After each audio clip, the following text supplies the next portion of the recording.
North-South Connection. Welcome to Ryan Gray's Draft Day. It is, of course, year-end time, and that means if we dialed back the calendars quite a few years, it would be Starrcade time if we still had WCW around. And so here tonight, we're going to be drafting the Ultimate Starrcade card. Of course, JT and Ryan. And this podcast is simulcast on audio on North-South Connection, any podcast application, and our YouTube channel in video format. And for these shows, Ryan, I recommend doing the video version if you can on YouTube, because you get to see the picks laid out in front of you, and then you can weigh in on who has the best draft in the comments below, and we'd love for you to go ahead and do that. We have two esteemed panelists joining us tonight, buddy. First, of course, is my compadre. Joining me as ever, my partner from the Wrestling Warzone podcast, Mr. Chad Campbell. Chad, how are you? Doing good. Since Starrcade went away, has anything else ever been referred to as the granddaddy of them all? Let's see. I feel like WrestleMania was at some point, wasn't it? Yep. And then Vince banned it because he thought it made the show sound old. That's right. Yeah. So look, that answer came quick, and that can only mean there's one guy with us, one of the true wrestling historians out there, one of the great footage collectors, of course, one of the originals from Pro Wrestling Only message board, and it's our good friend, longtime close personal friend. That is Charles. Some may know as Loss of Wrestling Playlist now currently. Charles, how are you? I'm doing great. Glad to be here. Thanks for inviting me. It was all the brainchild of Ryan, but I am happy he did, because it's been way too long since we've done a show together. Yeah, definitely. All right, Ryan, you want to lay out the rules for us here, or do you have anything else you want to add in the intro? Yeah, I'm happy Charles is here to join us. We were kind of doing themes towards the end of the year. Starrcade popped in my head.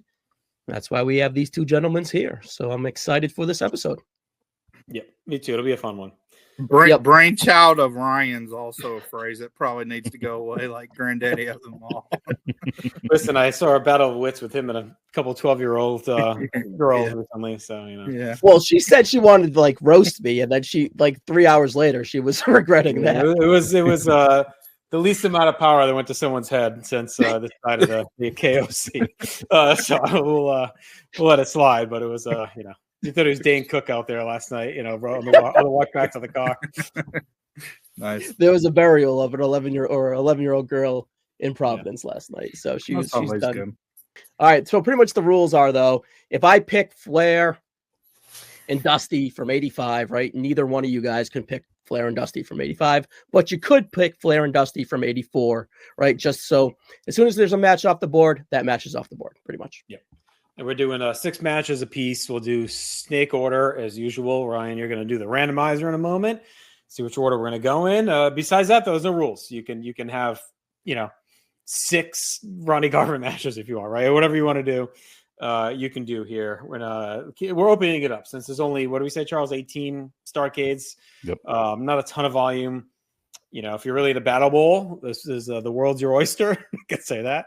If you like random mismatch tag teams, you can build multiple cards just from Battle Bowl alone. So, all right, let's go. Here we go. Ready? Randomizer. All right, the order will be Chad, Ryan, JT, and Charles. All right, Chad, we are here, ready to go. If you want to take the first pick, go ahead. I kind of deliberated today whether I wanted the first pick or not, because I think there's, in my mind at least, a few kind of upper echelon matches. But in my opinion, there's only one 5-star match in Starrcade history. I think it's one of my personal top 10 matches of all time. 2 words, 5 letters, I quit. Magnum TA versus Tully Blanchard from Starrcade 1985. Yeah, I mean, there was no chance of it slipping. Whoever had that first pick, I think, was likely going that way. Especially when we saw it was Chad, yeah. Yeah, well, yeah, definitely. I would have taken it too, I think. I mean, it's hard to pass that up. It still holds up really, really well. Just a few things on that. I think we're getting actually some kind of revisiting of that match, and you're seeing that slip into some of the ethos of wrestling matches current day, but still the just the visceral hatred that you feel. Tully is totally irredeemable, and yet you're still kind of embarrassed for him, for his shame, for like saying I quit and being such a coward. Like you almost kind of want to, cover your face and turn away from the screen because it feels like a real like personal moment that they're going through. So it's just that doesn't happen much in wrestling history. So I don't have any desire to ever meet Stephanie McMahon or anything, but if I do, I'm going to ask her if that like tuxedo dress that she wore at WrestleMania 30 was her copying Baby Doll at Starrcade. Knowing Triple H, she probably designed it. It may have been. Yeah. Dressed like Baby Doll. Yeah. And keep it on for the hotel after. Something like that. Well, if you listen to their Howard Stern, that could be another rabbit hole. But anyways, yeah. So as I was saying to these guys, Chad, before you joined, right before this recording, I watched 2 matches to kind of solidify what I wanted to take first.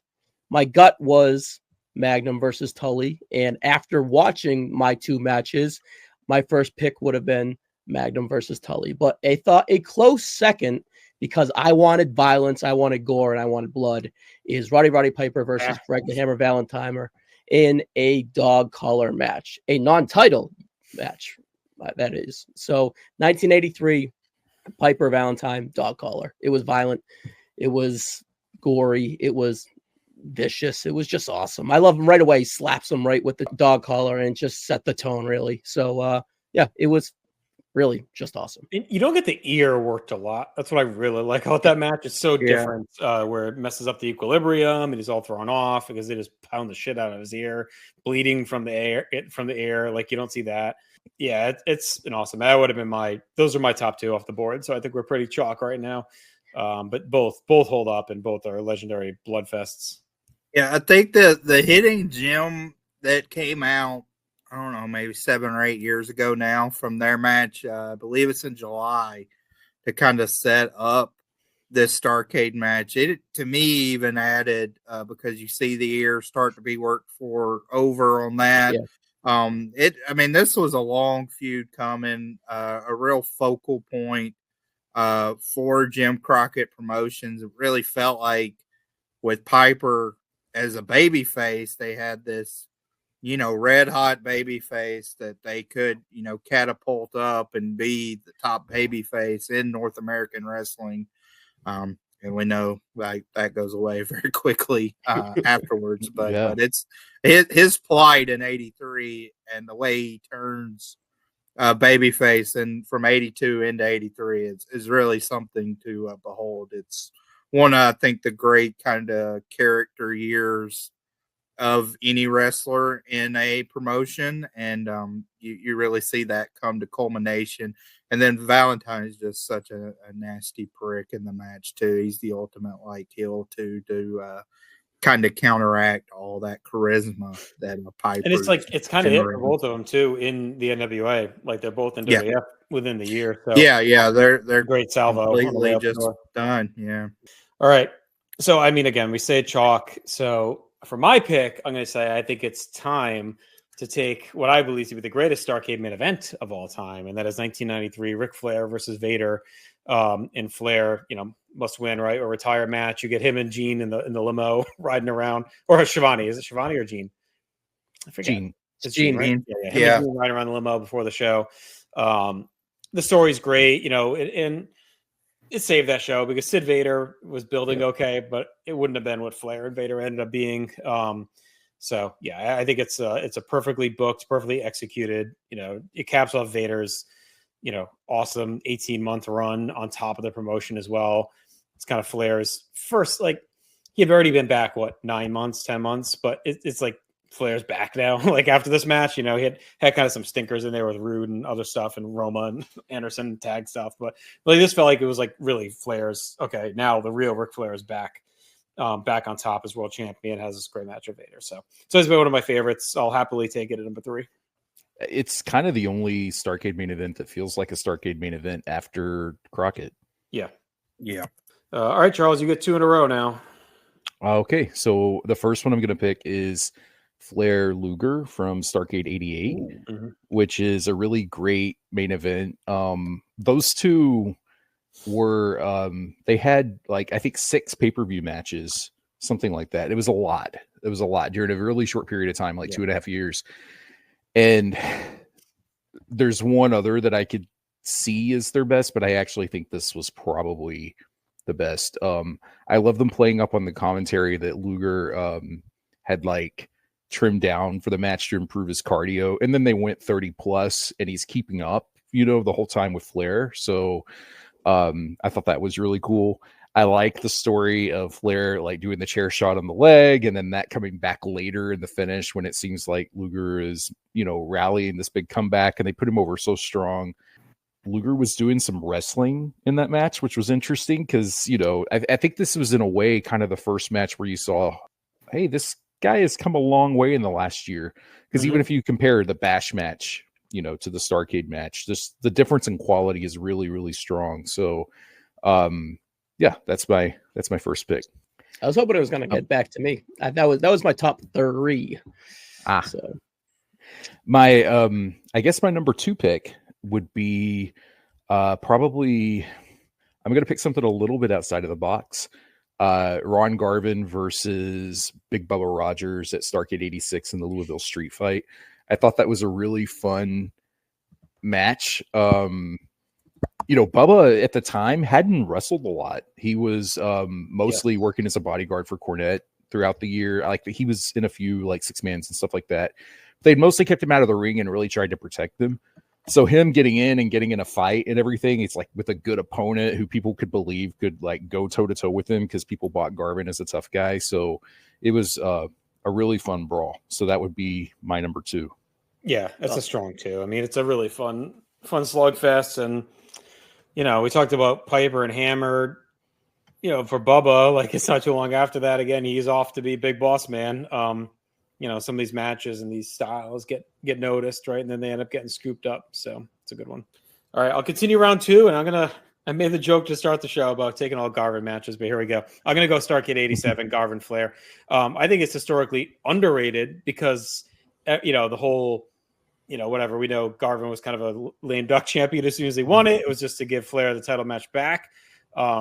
But I thought the angle was well executed enough, and I thought this match is just overlooked. I mean, I watched it within the last couple of years, and I went 4.5 on it. Like, I think it was really damn good. And I just think it gets a bad rap because it's Garvin, and the way that the whole thing unfolded, where it was obvious as soon as he won it in September where they were headed. But that doesn't take away from what we're doing here, and that's picking the best matches at Starrcade. So the match in a vacuum holds up really well.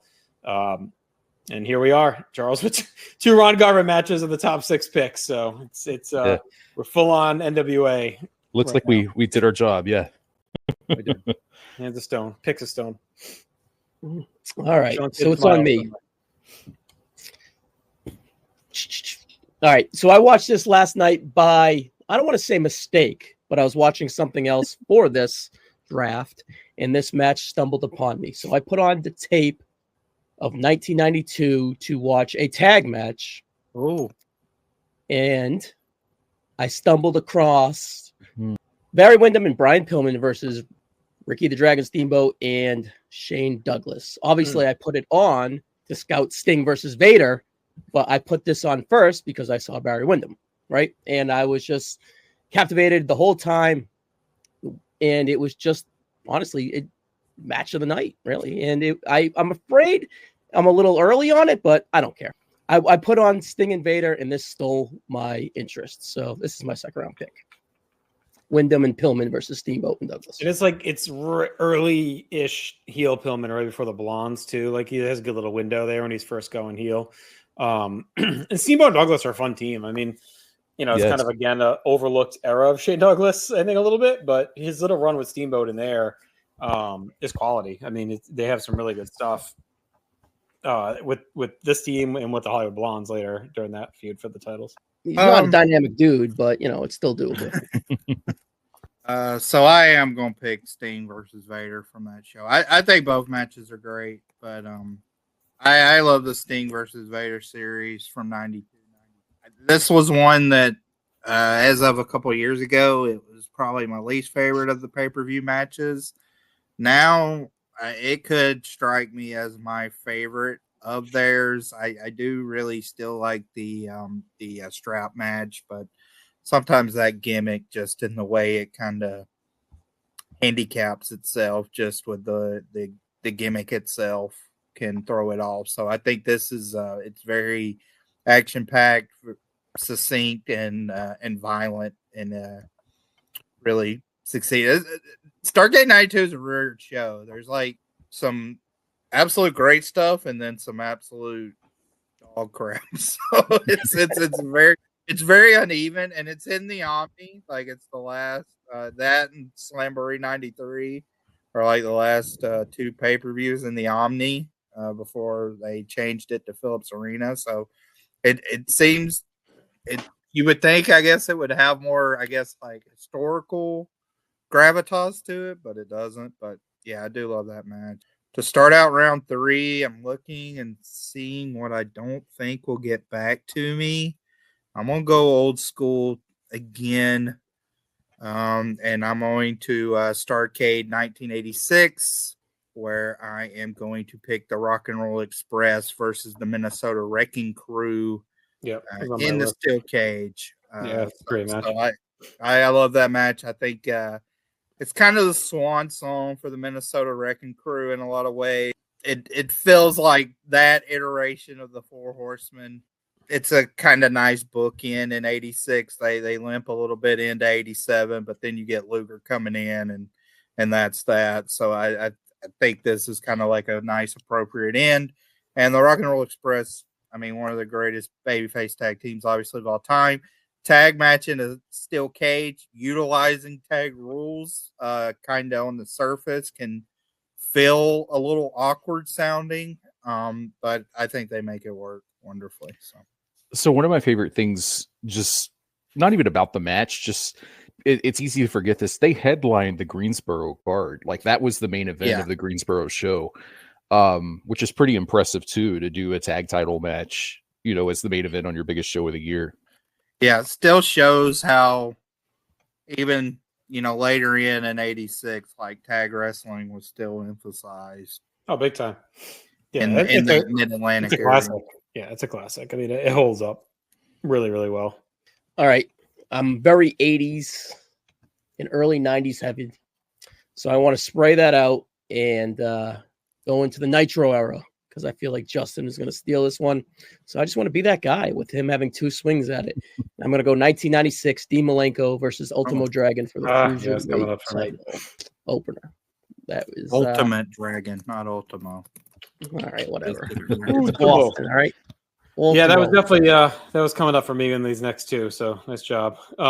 Great opener, Chad. I was looking back at just our grades right now. I went 4. I think you were right around there too. I mean,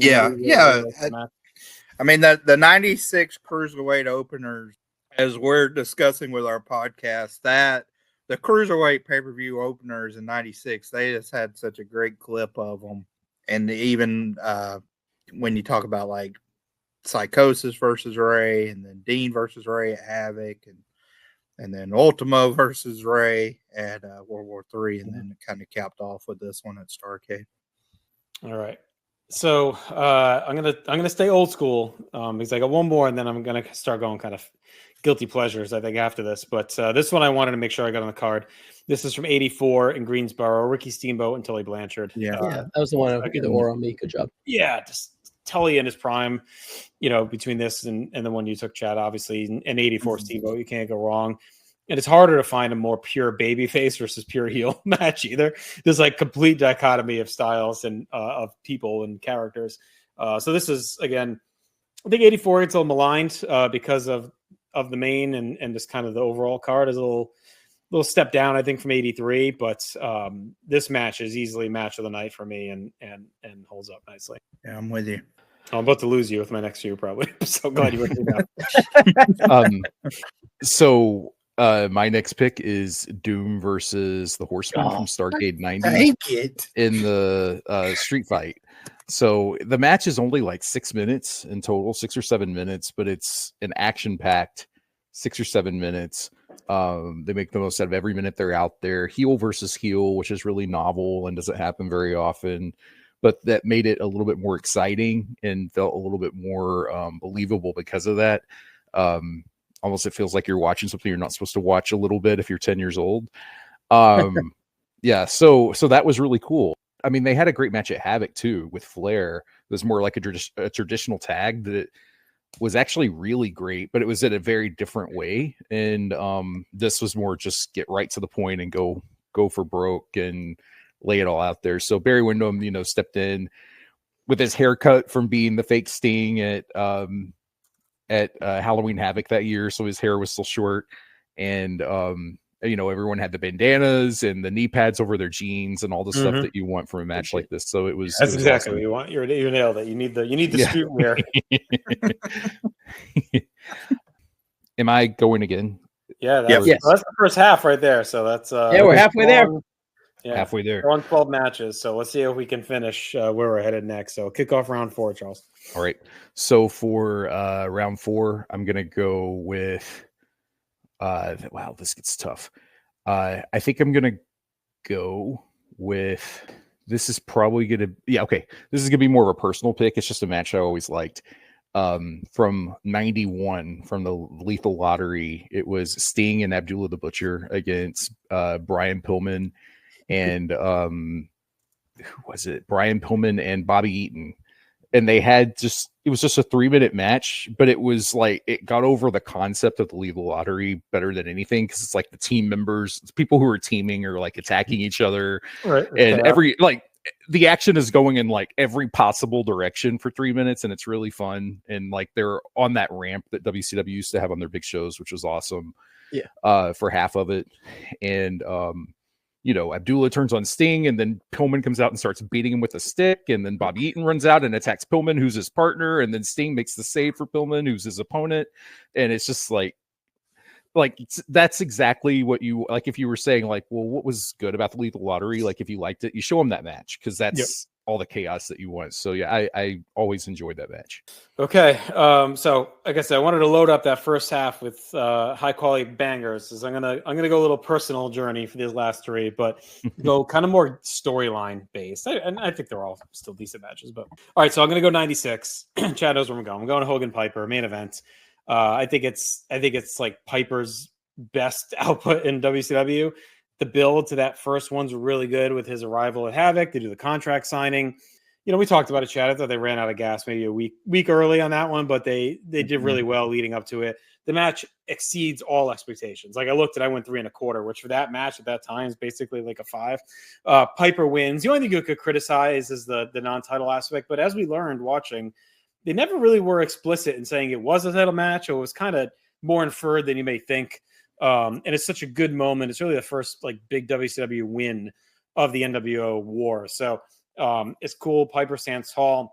You could say there's a world where he just leaves after that, never comes back. And it's like this awesome 3-month run where Piper like turns the tide for WCW. He's got some good stuff later, but there's a lot more outweighing that. But the match itself, I think, is a Hogan throwback. And really the first good heel Hogan match. I'll put it that way. He's got some rough stuff before that, but he seems to like kind of click for him in that match of how he should work in that new Hollywood heel style. So the crowd is red hot for it too. It's just a really cool moment of match. And I think it's like kind of peak mid-90s Starrcade when you think of those main events. Yeah.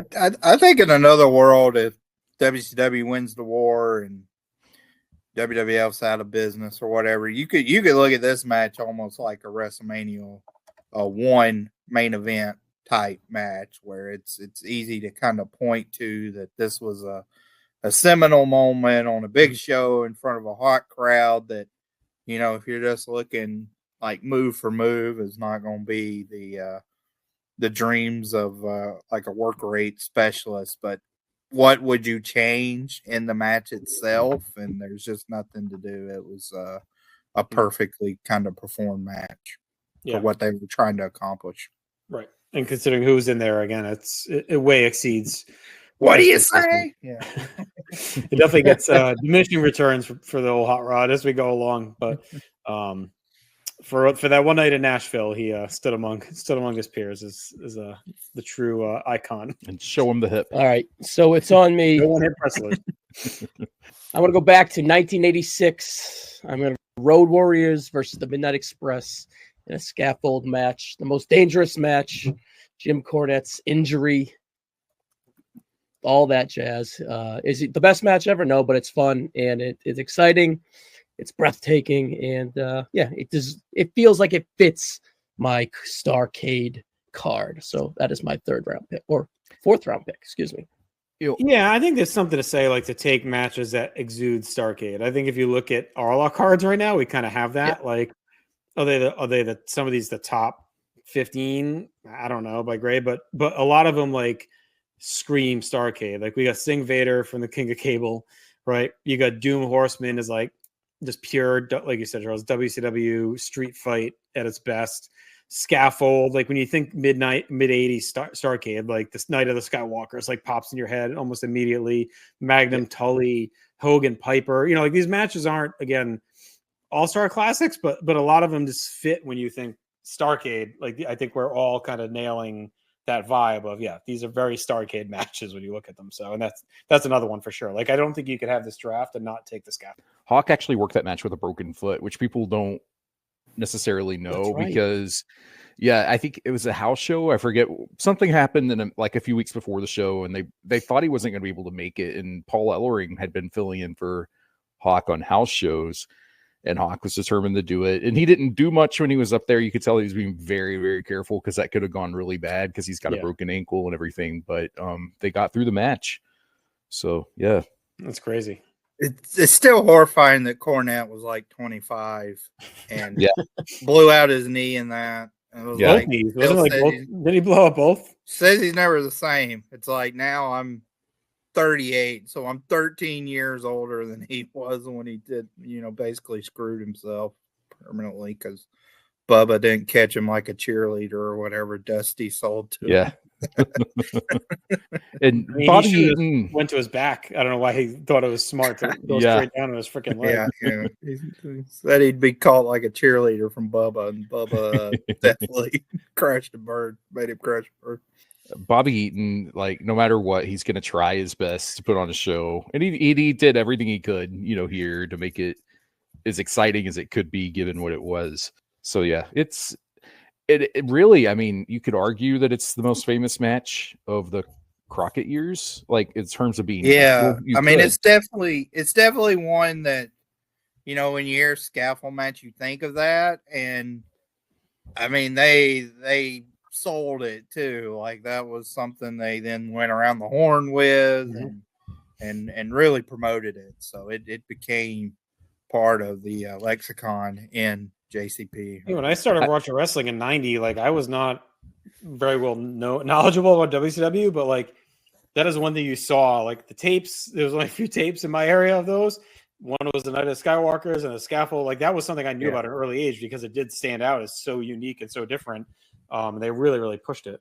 It probably was helped that they never did it in WWF either. So it feels very like unique, even though, like, obviously they had some in Memphis and other areas, Texas. It, with the big two, it feels very like a Jim Crockett Promotions NWA thing, because it never happened in WWF. I love the video, which I think was on the VHS tape before the match too, but they did it on TV too, where the Road Warriors are on top of the scaffold and drop the pumpkin and smash it into a million pieces, just to show like the danger of falling from something that high. So I thought that was pretty great. Right. Yeah, it gets over the gravity of everything. All right, I am going to pick two three-way matches back to back. First one I'm going to do is from Starrcade 1995. I think they built it as the triangle match. It's Ric Flair versus Sting versus Lex Luger. I thought it was kind of a really unique match. They kind of took a template from what ECW was doing at that time and added their own wrinkles to it. When we talked about that match, when we did the pod years ago now, but there was so much going on between kind of Sting and Luger actually within that match that it's almost like Flair kind of sneaks in and ends up winning, and that kind of. It's a tag. You have to tag in that match. Yeah. They're one-on-one with a guy in the apron. So the way it was and kind of the intertwining feuds between them, it actually to me kind of worked because you had sort of these self-contained matches within the match as a whole. Overall, I think it's very enjoyable. I think that was the first time in, I guess at that point, 5 years that Flair and Luger had wrestled. And it's kind of like Flair gets in there with him and then he's like, oh God, this guy again. Like, and which is pretty cool, because so they all have all that history with each other too, that they can play off of. Cause I mean, those three are kind of the story of those early WCW days. Yep. And then I'm going to go 3 years later with the opener for Starrcade 1998. I think this is one of the later era WCW cruiserweight pay-per-view openers that still really hits. Maybe get Blitzkrieg a little bit in 1999, but I remember on the VHS tape getting this one, wearing this match out. It's Billy Kidman, who was receiving a huge push at this time. And then watching 1998, he really felt like the next man up, actually. I thought they did a good job with him.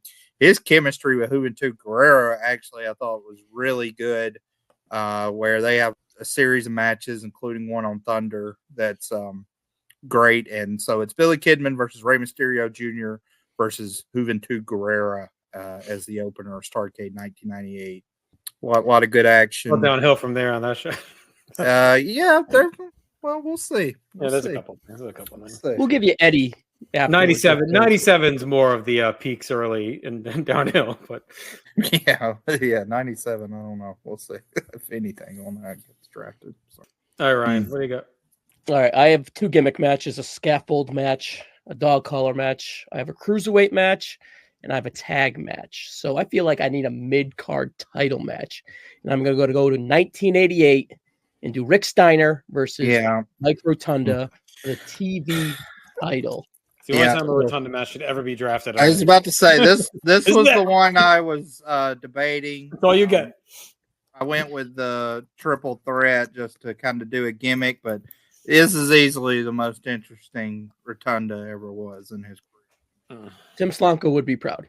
Yeah, I mean the whole feud with them bullying Rick and him, standing up, and then his brother comes in. Great and everything. skits. It's a good moment. I feel like they were even a little surprised too. This is another one where I think the finish is actually genuine. They made Rick Steiner, like, of course he had like this dollar type character, but there was something very innocent about him running around the ring, kind of smiling, and I mean the crowd was going ballistic. So it's certainly a feel good ending. That finish is great. Yeah. Mm-hmm. All right. Well, I am going to go to 97 because it's the match. I like the storyline, and you can see it brewing for so long. And it's Zbyszko versus Bischoff. Like Zbyszko being hating the NWO, always kind of standing up to them when they come to the announce table. Vocal, doesn't give a shit, says what he wants. He's feuding with Hall. He has that little boost back up, and then this match for control of WCW, and Zbyszko wins. I know they retcon it, but in that moment, it's a big win for WCW. It sets the stage for Sting in the next match. You get Brett is in this 1 and 2, so there's a lot going on. It's just it's kind of Larry's last salvo. I know he gets into the Spicoli stuff, and the Spicoli passes away, so that doesn't really get a resolution. But it's kind of it for Larry in the ring. So. I don't know. This one always just was enjoyable to me. And kind of, again, if you look at where the NWO storyline should have ended for all intents and purposes, at the latest, it's here, if not earlier. And Larry beating Bischoff and Sting beating Hogan really could have been like a perfect storybook ending if they execute it properly and don't let the egos get in the way, where Larry wins back full control of the company for WCW after being one of his most vocal supporters in the whole storyline. And then Sting vanquishes Hogan and wins the title. And now we're back to normal life. So in one world it goes that way, but for that moment anyway, we kind of get a hint of it. I always thought it was kind of amusing that Nitro was his entrance music. Yeah. No one lives and breathes Nitro like Larry Zbyszko, Charles. He loves it. So my next pick is from 87, just because I realized I've got heels going over in every match. So what the hell? I'm going to go out of business anyway after this card. So I'm going to send everyone home furious. So I'm going to do the Road Warriors against Arn and Tully. Nice. From Starrcade 87. I think you want an Arn Tully match, you want a Road Warriors match, so this is the best way to do it. People forget, because the finish people were so mad about, but the match itself is really good. And Tommy Young takes maybe the best ref bump in history when he gets knocked out of the ring and goes like, I don't know how many feet, like from the middle of the ring to the floor in one movement. So yeah, that would be my pick here. Let's get them all worked up. Yeah, why not? I mean, yeah, it's a great match, and yeah, it's a dusty finish. But in the construct of your card, we're not burned out on dusty finishes, so we're okay. yeah, and I don't have to draw next week, so no, you I'm don't fine. You killed the town. You killed the town. I killed the town. So, is this going to be the last one? The next one? This will be your last pick. Yeah. Okay. So I'm going to go with one. I think I'm going to pick something that's more of a personal pick than here. I'm going to go with Vader versus Duggan from Starrcade 94. Come on. That was mine as well. I was about to take it. You gave it away earlier. I should take Bischoff. I was holding it. There's no way he's picking Bischoff. No, the main reason is just that it was the first time we got like the Mid-South version of Duggan outside of Mid-South. I don't know that we ever really got him in the WWF. We definitely got him this one time in WCW. I think this was the only time, but Vader was the right opponent to bring that out of him. And for one night, he looked like the Duggan of old. So I just always had a soft spot for that match. It's an awesome match. I love it. Duggan's fucking yoked in that match. Like I think it's the best shape he's ever been in. If you look at that, he is shredded. He's like thinned down, like whatever he was hitting, whatever roids for this run early on. And it's just, they kick the shit out of each other. I think it's an awesome match. I love this match. Yeah. I'm super angry with you because I really thought there's no way anyone would take Duggan and Vader. Oh yeah. God, I love it. That's like a sneaky, if you want to throw something on Peacock, like that show in of itself certainly has a reputation, but you can just watch that match. And I mean, Sting versus Avalanche and a couple other things aren't that bad, but that's really the shining moment of that show, like that opener. Is that the show where Tony Schiavone says the Taskmaster is beating up Santa Claus? I think it is. So you get him saying that line. Yeah. That's out. Yeah. It's awful show. God damn it. Should have did that first. Anyway. All right. Well, at least it got picked. It's a worthy pick, Charles. If anyone had to get it, glad it's you. All right. So I'm just going to pivot. I did have one other one in mind. I'm going to go to the last Starrcade, 2000. I feel like there was one match worthy being picked here, and it shouldn't go overlooked. And that's the Young Dragons versus Noble and Courageous, and 3-count, a ladder match, 14 minutes of chaos. So those 6 guys plus a few of the other cruiserweights were really kind of like people who were bullish on WCW surviving at that time. We're like, hey, look, we're turning the corner. We're focusing on these young guys. They're going out there and having these matches. And that's one that holds up. It's a car wreck. It's a lot of fun. And I think, is that the one with Tank Abbott where he climbs at the end and gets the thing? It might be. But either way, it's a shining light on that final few months of WCW as those cruiserweight matches. So I'll give those guys some love, even though they were going to be my number one honorable mention after taking Duggan and Vader. Oh boy. All right. So I told myself I need a world title match, so I'm going to stick to my guns and get the world title match, even though I really want to take Luger versus Hansen with the Texas Bull Rope, but I won't. So I'm not going to I'll let you quit tipping picks. So I don't know. I feel like I did okay, but I feel like I should really just zap my draft here and go with Goldberg versus Kevin Nash for the world title in 1998. A real man would have taken Goldberg Mongo there if you were going to take a Goldberg match. It's actually a decent little match. Yeah. It's really historically significant. So yeah, that's exactly what it is. It's very significant. It's memorable. Is it the right thing to do? It's Starrcade. Again, if you're doing this draft, like that's one to me that stands out as a match that probably should go because it's so integral to the downfall of WCW. Yes. Yeah. I think there's two. I mean, Starrcade 97, Starrcade 98 main events are both catastrophic from a booking perspective to me, to the demise of WCW, but at least the 98 match is good. Yeah. I think it's a very energetic, actually inspired match, work-wise, that had that Goldberg 98 template that didn't overstay its welcome, had the power moves, and it's very energized. It's actually one of those matches that you can tell the crowd heat's definitely into it. Everything makes sense about it. Besides Goldberg losing, awful finish. Yeah. Besides him, if Goldberg just beats him, wipes out Hall, and beats Nash with a spear, it's like, oh, that was a great Starrcade main event, an 11-minute hot battle, and Nash was hot, and you kill him after he killed Rat. And you set Goldberg up to have a run of 99. I mean, it was right there in front of them, and whatever. But yeah, as someone that dislikes the WrestleMania 31 finish, it feels almost accustomed to that, where you can tell like the crowd heat and the work is everybody's into it, and then it's just, I mean, I don't think there's many, if any, defenders of the finish of this match, but yeah, it's unfortunate. For me, it was this or Flair for the gold. Stop taking picks.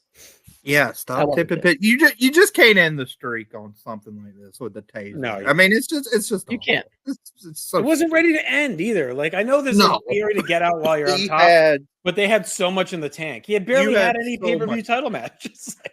Like he had one, right? Since he won, was him and DDP. That's the only one, I think. Well, until this. Yeah, I mean he or Conan or Hennig. Who was the match with Hennig even for or no?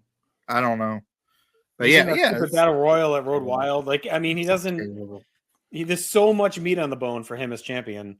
Like him and Flair in '99, like they could have done that. Like there was so much other stuff to do, and it shouldn't have been as much as we're defending the match. Like it should have been Goldberg beating Hogan again here. Like that's what it should have been. Like you have the TV match, now you have the pay-per-view rematch, and he finishes him off. Like that's what it should have been. Right? Now, you definitely could have ran that back, and even could have rehabbed Hogan somewhat if he would have done like World War III. He wins that, he can kind of go in. Or you just do the you do the WrestleMania 18 where Goldberg beats him and the Wolfpack comes down and kicks the shit out of him, and then Goldberg saves Hogan, and you do the handshake and the torch, and then Hogan's a face now. Him and the Goldberg are superpowers against. There's plenty of ways to go. And then or you could even do it where he just beats him, and then that ends Hollywood Hogan. He goes away for 6 months, comes back with a clean slate. Yeah, which is almost what he does anyway. Yeah, so might as well. March with the red and yellow or whatever. So, all right, my final pick, I am going to pick, I think, more of a personal match. I think it's a really good match. I didn't look, but Justin, if you have our stuff up, maybe you can get our ratings. But it's from Starrcade '96. It's Giant versus Lex Luger. Mm-hmm. Those are kind of the two guys that I think in doing the podcast we've been wanting to revisit on the WCW side, and have been very much enjoying their kind of overall performance together. Like Giant, that we keep saying that rookie year, like he really delivers. Like he progresses, he's given more and more, but his athleticism and his energy, like I think you just lump in all the laziness, the fatness, everything else kind of with that first year. And he was hungry. Like he's still hungry even into 97. Like it has not dropped off yet. So it's going to be sad when it does, but right now he's there. And I mean, Luger had a great 96. Yeah, we love Luger. And Luger's been one of our favorites for the whole run of the show. You had 3 3/4. I went 3.5. Yeah, we really liked that match. It surprised us. The booking of Luger in '96 is so nuanced. Mm-hmm. I mean, it really is. It's this guy, like he's turned so many times. So now they're actively playing on that, making a joke of it almost all year. And then, he messes up one too many times, basically, and Sting feels betrayed, and he finally lost the friend, the one guy who stuck by him when everyone else was saying don't. And now Flair is out and Savage is out, and so now Luger has to be the leader, and he has to just grow up really fast. And then so he starts taking them all on, and he actually builds momentum and does, like, it's just really cool as a way to tell a story. So it was pretty amazing. All right, so there's your picks. Do you want to run down our cards, and then we can hit any quick honorable mentions before we wrap up? All right, Chad, do you want to go over yours quick? Sure. My draft is Magnum TA versus Tully Blanchard from Starrcade 1985, Vader versus Sting from 1992, the Minnesota Wrecking Crew versus the Rock and Roll Express from 1986, Sting versus Lex Luger versus Ric Flair from Starrcade 1995, Billy Kidman, Rey Mysterio Jr. Versus Juventud Guerrera from 1998, and then the Giant versus Lex Luger from 1996. All right, Ryan. All right, 1983, Roddy Piper versus Greg Valentine, dog collar match. 1992, Barry Windham and Brian Pillman versus Ricky Steamboat and Shane Douglas. 1996, Dean Malenko and Ultimo Dragon cruiserweight title. 1986, Road Warriors versus Midnight Express scaffold match. 1988, Mike Rotundo versus Rick Steiner TV title. In 1989, Goldberg versus Kevin Nash for the WCW World title.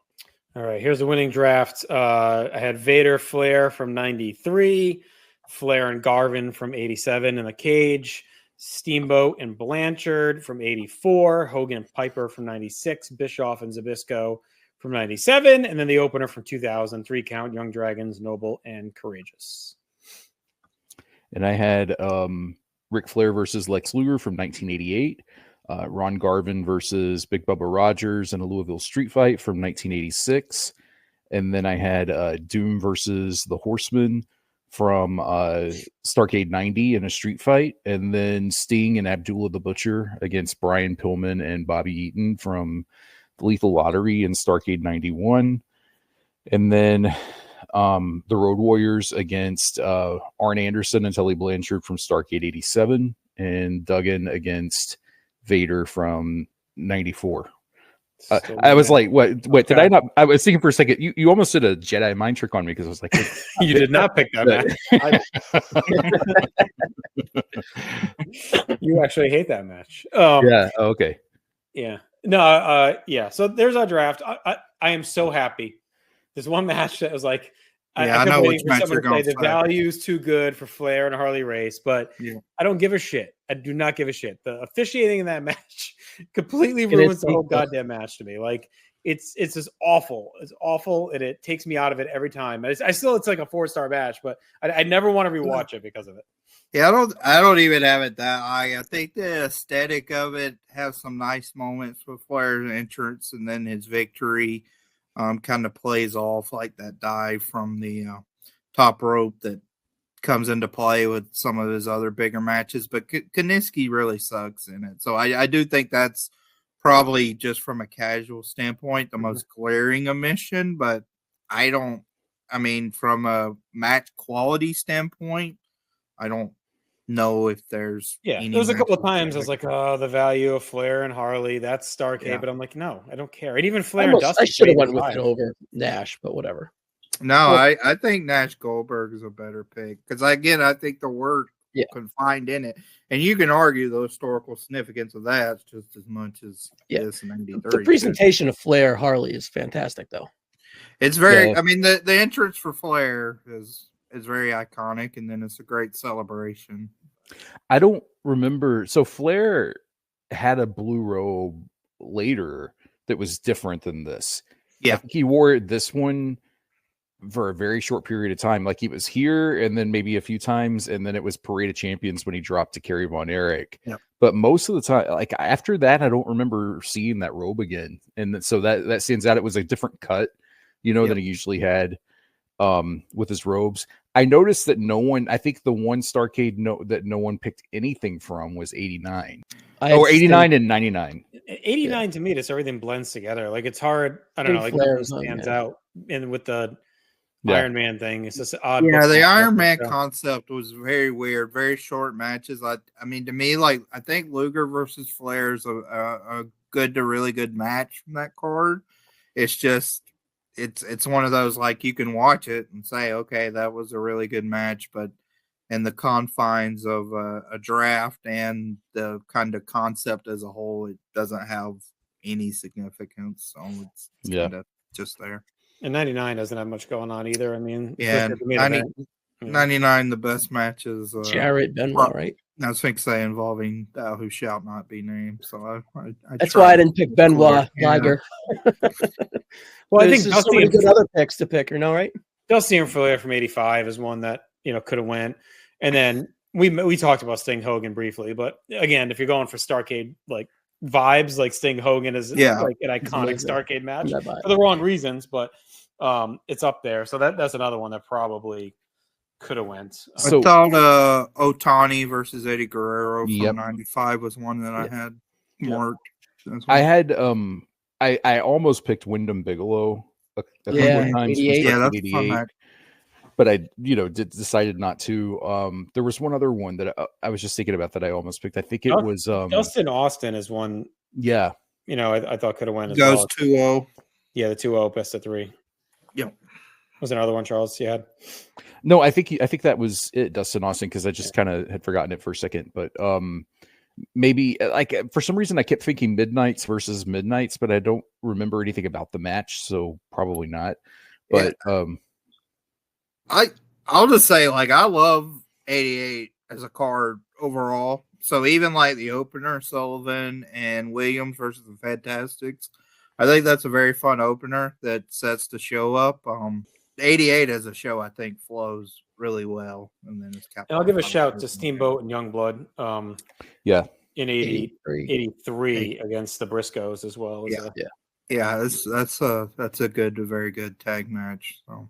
All right, well, let us know what we missed. Again, weigh in the comments who you think won this draft. And it was great talking some Starrcade here in the end of the year. So be sure to check out everything we have to offer North South Connection. Subscribe, all audio and video, YouTube, audio on any podcast application. You can check out Charles's wrestling playlist as well.